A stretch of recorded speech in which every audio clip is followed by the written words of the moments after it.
Hi everyone, मेरा नाम प्रशांत है और आज मैं उस टॉपिक पे बात करने आया हूँ जो थोड़ा ज़रूरी है, क्योंकि सब लड़कियों और लड़कियों के माँ बाप के साथ घटित होता है। आज मैं उस टॉपिक पे बात करने आया हूँ जो कुछ दिन पहले की घटित घटना है और नोएडा में घटा है। आज एक बेटी सपने लेकर शादी कर कर दूसरे के घर जाती है कि नया घर मिलेगा, सम्मान मिलेगा और मैं अच्छे से रहूँगी, खुशहाली ज़िंदगी जीऊँगी। लेकिन होता क्या है बेटी के साथ? होता यह है कि दहेज की मांग, मारपीट और आखिरी में एक मौत। मैं बात करने जा रहा हूँ जो कुछ दिन पहले घटित हुआ है घटना नोएडा में दीपिका नागौर के साथ। उनके साथ भी यही घटना हुआ, वो भी एक दहेज की सूली चढ़ी गई। हमारे यहाँ ये नई बात नहीं है, भारत की एक परंपरा बन गई है कि एक बेटी जाएगी, दहेज के लिए मांगा जाएगा और उसको मार दिया जाएगा या जला दिया जाएगा। ये कॉमन सी चीज़ हो गई है। लेकिन सरकार को ये सोचना चाहिए कि आखिर हो क्यों रहा है, ये रुक क्यों नहीं रहा है। और सबसे बड़ी बात है कि जो माता पिता हैं वो क्यों नहीं बदल रहे हैं लड़कों को।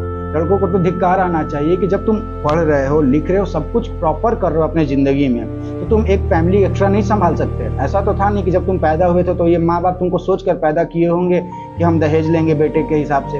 ऐसा नहीं होता है। और जब तुम कैपेबल नहीं हो तो भाई एक काम किया करो, लड़की वाले को घर चले जाओ कि हाँ पिताजी हमसे ये चीज़ नहीं होगा, आप हम घर जमाई बन जाते हैं, आप मेरा खर्चा उठाइए।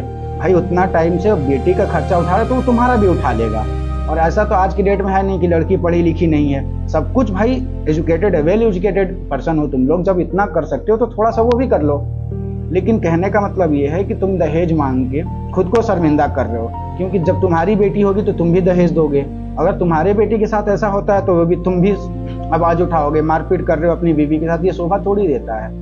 सबसे बड़ी बात है कि गवर्नमेंट को ये सोचना चाहिए, क्योंकि गवर्नमेंट रेपिस्ट को छोड़ देता है, नेता रेप करता है, बाहर घूमता है, वो भी समझ में आता है। लेकिन जो एक बार दहेज के चक्कर में अपनी बेटी को मार रहा है उसको आजीवन कारावास दे देना चाहिए, क्योंकि एक इंसान को कारावास दिया जाएगा तो पूरा दुनिया सीखेगा इससे कि हाँ कहाँ गलती है, कहाँ सही है।